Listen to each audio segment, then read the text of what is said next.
Yes, and I think that's what you can always rely on with Saad Zafar. His economy rate, obviously, he's got that record that he now shares, 4 overs, 4 maidens in a T20 game. So we know what he's capable of in terms of keeping things quiet. 4 overs, 1 for 13, tremendous. Just have a quick look at the match summary. There is the state of play. It's going to be 140 that Canada will need to win. And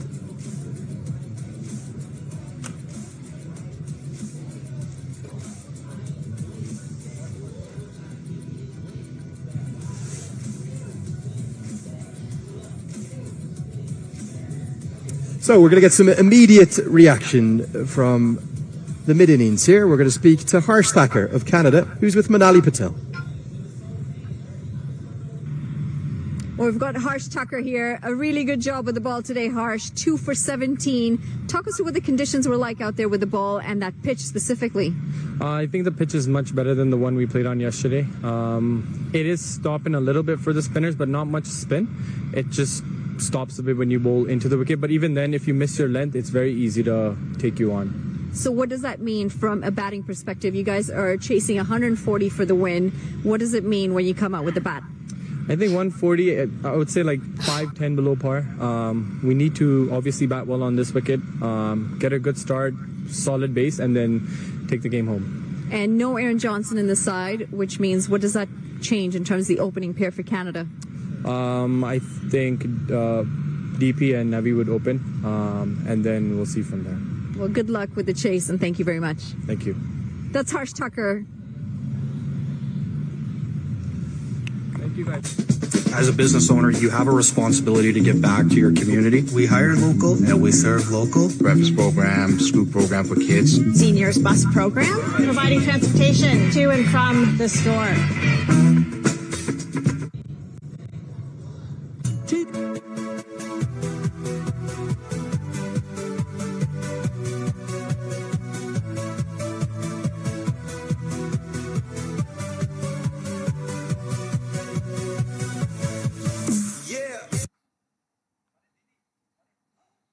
Community. We hire local and we serve local. Breakfast program, scoop program for kids. Seniors bus program, providing transportation to and from the store.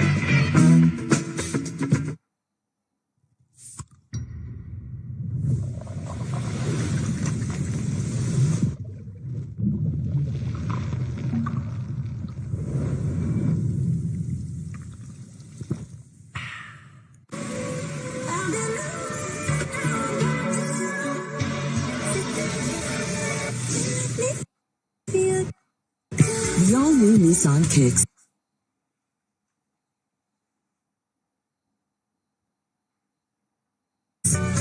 Ready for whatever you're into. Get your kicks. Community, and that's how I see this.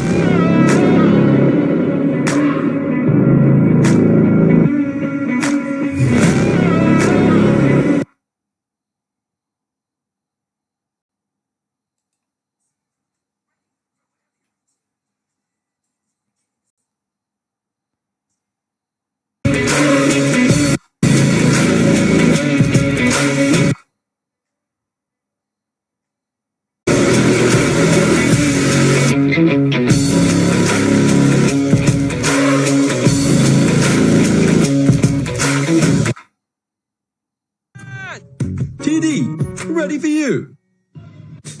As a business owner, you have a responsibility to give back to your community. We hire local and we serve local. Breakfast program, scoop program for kids. Seniors bus program.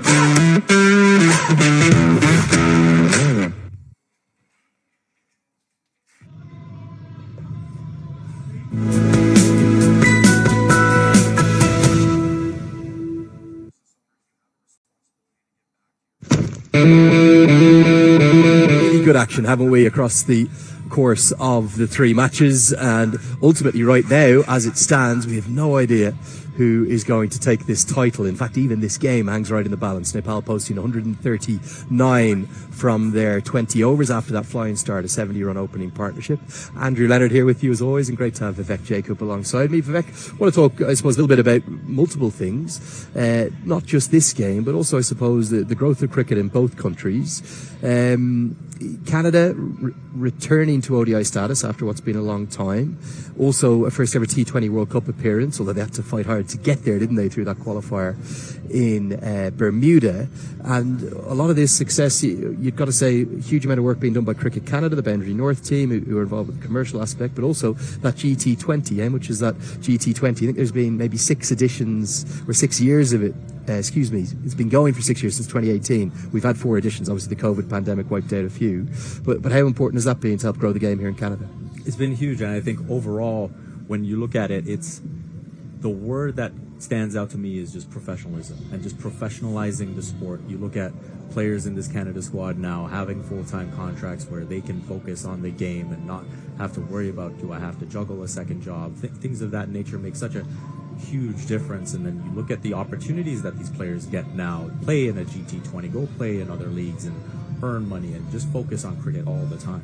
Is one of the challenges, I suppose, it's very much a pop-up stadium they put in place. It's quite impressive, isn't it, the way they kind of, it's almost a Coliseum feel to it there. Yes. In Brampton. The Toronto Nationals champions this year, Junaid Siddiqui, player of the series, George Munsey, one of the Associates' best leading run scorer. But I suppose, is there moves now towards, not just in Brampton, but across the country, trying to get more and more permanent facilities? I think that would be the long-term goal, where ideally you can have each franchise have their home base. Ideally, you can get to a situation where you can play night matches. Obviously, you've got a situation where right now you've got to play matches during the day because you don't have the floodlights. You want to encourage fans to come in. If you're playing on a weekday and you're playing midday, it's tough to get the fans in. And so I think those are the long-term goals that you want to aspire to. It certainly is big news as well back in Nepal. The inaugural Nepal Premier League is going to start this year. That's going to be the 30th of November, the Festival of the Himalayas.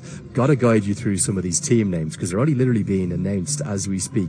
8 teams that are spreading right the way from the far west of the country. Sudhir Prashim, who is going to have, of course, Dipender Singh Airi is their marquee player across to Karnali, Pokhara, Lumbini, Chitwan, Kathmandu, Janakpur and Biratnagar. Now listen to these team names. They're only just coming out. The fans are loving them. The Biratnagar Kings, like that. Chitwan Rhinos, of course, they've got that incredible national park there that has not just rhinos but tigers as well. The Janakpur Bolts, the Karnali Yaks, got to be the first franchise team named after a yak. The Kathmandu Gurkhas, embodying that amazing history of the Gurkhas across Nepal. The Lumbini Lions, the Pokhara Avengers, and even now the final team was also named the Sudhir Prashim Royals. So that's going to be great to see. 8 teams, November 30th through to December 21st. Would you suspect there's a couple of Canadian players looking at that going, God, I might get drafted in that? Yeah, why not? And again, it's about having these opportunities to go and play different conditions. You mentioned, with Canada, obviously now we're coming up to the winter, so you've got to find your opportunities to play as much as you can and stay active and stay busy. It's just not the same to have to train indoors. Who would it be if you kind of maybe had to pick 1 or 2 that might kind of be of attraction to some of those Nepal Premier League franchise teams? Would it be Kalim Sana that would stand out? Who else? Kalim Sana, I think, would be fantastic. I think, when you look at the T20 format, all-rounders are all obviously of great appeal. So you look at a Saad Bin Zafar, you look at a Harsh Thakur, I think that'd be a lot of appeal there. Maybe Dylan Hayliger with that little bit of extra pace, hits a big ball. Kind of good all-round option. No question about it. And then up at the top, Aaron Johnson, when he's in form, he might be the best in the associate game. Exactly. Surprised to see him left out today? Well, he's been struggling with his form, and maybe there's some things he needs to work on. And sometimes, you get that kick up the behind, and you sharpen up, and all of a sudden you come back in the next match. We know Aaron Johnson has a lot of fire to him, so wouldn't be surprised, the next time he gets an opportunity, he comes back with a point to prove. Yeah, just going to quickly see if we can bring you the cards and guide you through what's happening in this game. We're at the halfway stage, not just of today's match, but also just past the halfway stage of the tournament. It was a flying start, wasn't it? 70-run opening partnership for Anil San and Asif Sheikh in his 50th T20I. They played with great intent. What went wrong for Nepal after that? Well, I think it was just the manner in which the spinners came into the game and just hit the right spots. And you look at, you mentioned Saad bin Zafar being outstanding today. And again, he was just consistent with his line, consistent with his length, and just teased the batters to do something different. And that's when you get caught up in that T20 format of always having to make something happen. And you get a couple of wickets, Harstalker providing the initial breakthrough, and then you were able to skid through the new batters. It's not easy for the new batters coming in. And so I think if you're Canada, when you look at that, you say, okay, if you can get a start on this pitch, you've got to make it count. First six are going to be critical, aren't they? There's the bowling figures. Really good effort from Saad bin Zafar and Harsh Thacker in particular, and wickets for Hayligger, who was expensive but actually fought back pretty well in his second over. Akhil Kumar and Parveen Kumar as well, who seems to have been a real find, a real asset for Canada. What about the points table? How do you see, is it must win for Canada today? Effectively, I think it is. I think when you look at the situation for Nepal to go up against Oman, you look at Canada's net run rate, there's just so much for them to catch up on because of that heavy defeat. You would not, even if Oman were to pull off the upset, you would not have expected it to be as lopsided as it was yesterday. And so I think that's the issue that Canada is fighting against today, beyond just getting a result in their favor.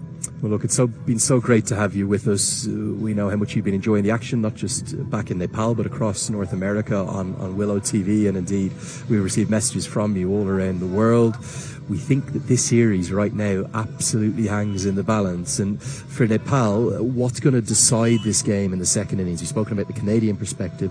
What did Nepal have to do well in the second innings to try and take what would only be their first win over Canada on this entire tour?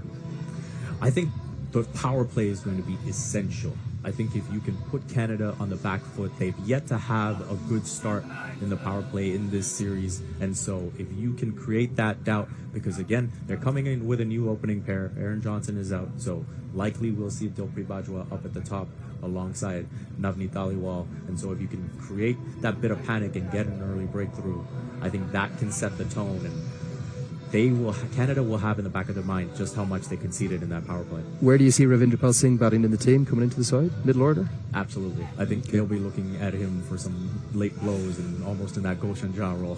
What's fascinating for me is going to be where and when will Nepal bowl their spinners. Is it going to be Lalit Rajbanshi to open things up, maybe alongside Karen KC? I think that could be a good option. I'm not sure of Sampal Kami's role. Will he bowl maybe outside of the power play, or is he going to bowl in the power play? But you look at all the spinning options, so let's just count these up. Sandeep Lamachane, we've got Lalit Rajbanshi, Dipender Singh Airi, who I couldn't believe he didn't bowl 4 overs the other day. 2 overs, 1 maiden, 1 for 2. Should have had 2 for as well. They then also have Kushal Patel, who's going to bowl those slightly slower leg breaks than Lamachani, Kushal Malla and Rohit Paudel. They don't even need to bowl an over receive if they don't want to. No, and that's something they will look at, the way Canada went about their business. You look at the first 2 matches that Canada played, they went with Parveen Kumar up at the top alongside Kaleem Sana, and this time they changed it up and had Hayligger bowl that 1 over that could end up being the difference in this match. So they might be saying, hey, let's go with the spin that Canada didn't. Okay, the good news is the action is just about to return. We're 3 minutes away from the start of the second innings. Don't go anywhere too far. This game, it could be a cracker. TD is supporting cricket in more ways than ever. Because we believe Canada needs more cricket. Hassan! TD, ready for you. As a business owner, you have a responsibility to give back to your community. We hire local and we serve local. Breakfast program, scoop program for kids. Seniors bus program, providing transportation to and from the store.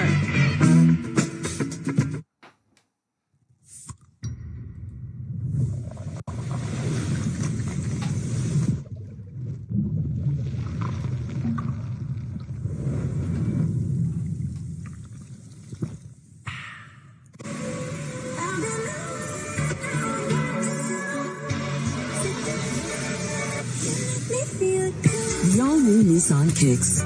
Ready for whatever you're into. Get your kicks. Seva is giving back to the community and making sure that the community is taken care of. We do a lot of that at our temples and in the Punjabi community, and that's how I see the store. So it's a no-frills thing to do.